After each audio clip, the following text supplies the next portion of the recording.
Winnie the Pooh doesn't know what to do with a honey jar stuck on his nose. Hello, everybody, and welcome to Pooh's Corner. It's Reading Across America Week, and the crowd goes wild. Oh, yeah, baby. It is time for some Dr. Seuss. I have two Dr. Seuss books right here. I have one of my all-time favorite books that a good friend gave to me, about 25 years ago, I think it was, right here. And I have my all-time favorite book, The Sneetches. All right. Today we have a cast of thousands who have come aboard for Pooh's Corner. I have Monsieur Le Fox. What does the fox say? I have, of course, the Cat in the Hat. Scaredy Squirrel decided he would stop by. I've got Pete the Cat, Pete the Cat. He can do this and he can do that because he's Pete the Cat. I have Chloe, who is in disguise with her cat ears from Secret Life of Pets. Shh, she's in disguise.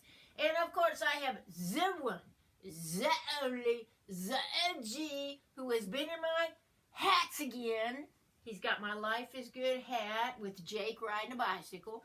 And he has on his bandana with shamrocks because it's almost time, don't you know, for St. Patrick's Day. And he's going to be the McOG on that particular day because he says he is of Irish descent, as am I. Saints preserve us all. All right, let's dig into it as I once again put on my seasoned citizen glasses and reread The Sneetches. All right, here we go. Now the star-belly Sneetches had bellies with stars.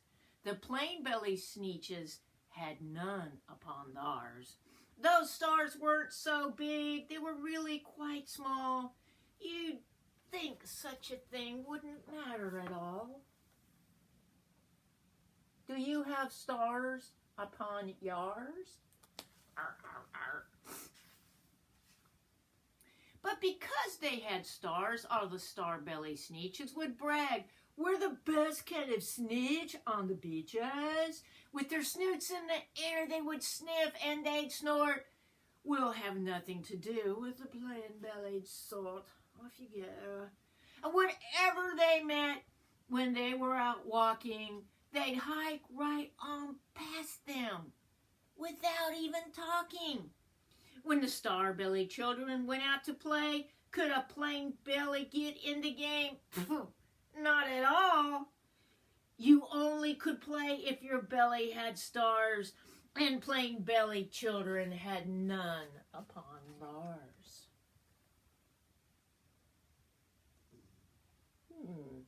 Not so good, I'd say. When the star-belly Sneetches had frankfurter roast, or picnics or parties or marshmallow toast, they never invited the plain-belly Sneetches. They left them out cold, in the dark, on the beaches. They kept them away, never let them come near, and that's how they treated them year after year. Man, that's not right.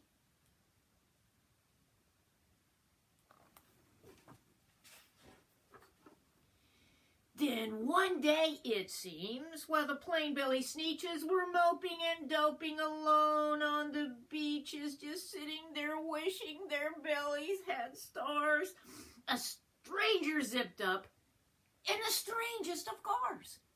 "My friends," he announced in a voice clear and keen, "my name is Sylvester McMonkey McBean. I've heard of your troubles. I've heard you're unhappy. But I can fix that. I'm the fix-it-up chappie. I'll come here to help you. I have what you need, and my prices are low, and I work at great speed, and my work is 100% guaranteed." Woo.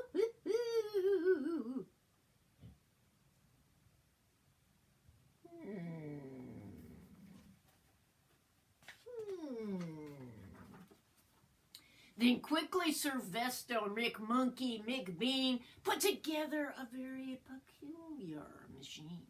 And he said, you want stars like a star-bellied Sneetch? My friends, you can have one for $3 each. Just pay me your money and hop right aboard. So they clambered inside, then the big machine roared. It clunked, and it bonked, and it jerked, and it burked, and it bopped them about. But one thing really worked. When the plain-belly Sneetches popped out, they had stars. They actually did. They had stars upon theirs. Chihuahua. Then they yelled at the ones who had stars at the start, we're exactly like you. You can't tell us apart. We're all just the same now, you snooty old smarties. And now we can go to your Frankfurter parties. Good grief, groaned the ones who had stars at the first. We're still the best Sneetches, and they are the worst. But now, how in the world will we know? They all frowned. If which kind is what, or the other way round? Oh my goodness, who's an original Sneetch, and who's a newbie? I don't know.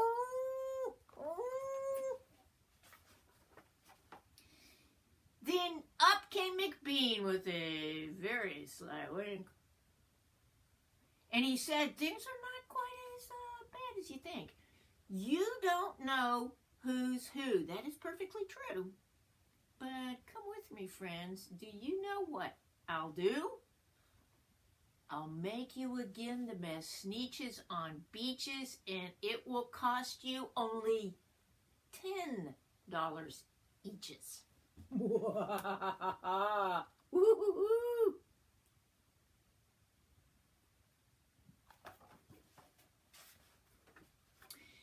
Belly stars are no longer in style, said McBean. What you need is a trip through my star off machine. This wondrous contraption will take off your stars so you won't look like Sneetches who have them on theirs. And that handy machine worked very precisely, removing all the stars from their tummies quite nicely. Ay, ay, ay, ay, ay, ay, ay.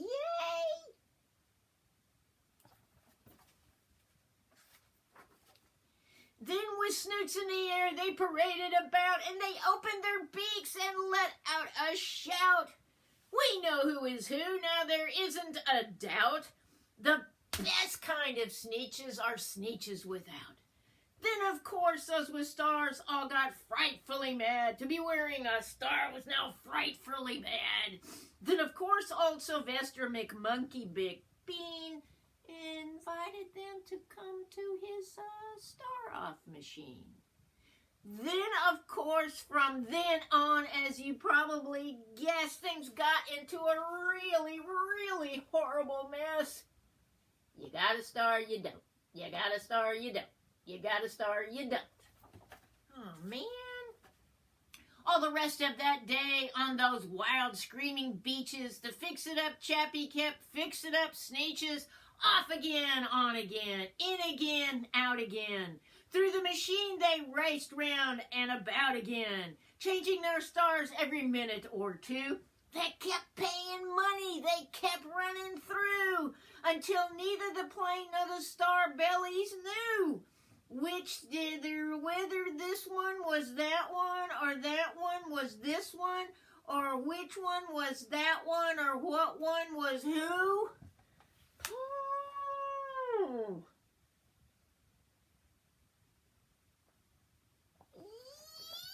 Yikes! Then, when every last cent of their money was spent, the fix-it-up chappie packed up and he went, see ya, don't wanna be ya. That's an aside, it's not in the book, thank you for asking. And he laughed as he drove in his car up the beach. They'll never learn, no. You can't teach a Sneetch.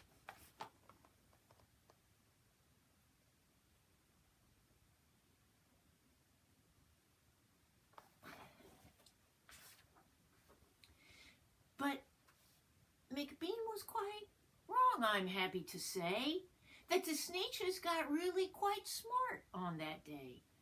The day they decided that Sneetches are Sneetches and no kind of Sneetch is the best on the beaches, that day all the Sneetches forgot about stars and whether they had one or not upon theirs.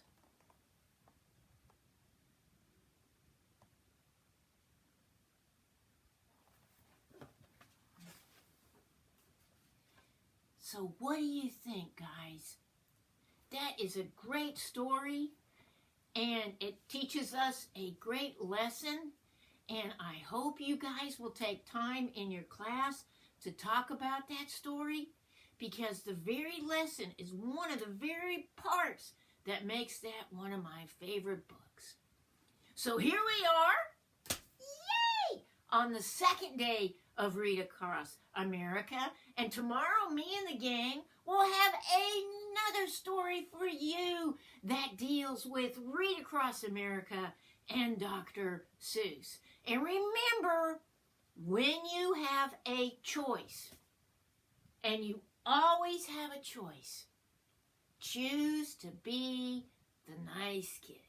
Okay, everybody have a great day. You think it'll work? Inquiring minds want to know. Bye. No.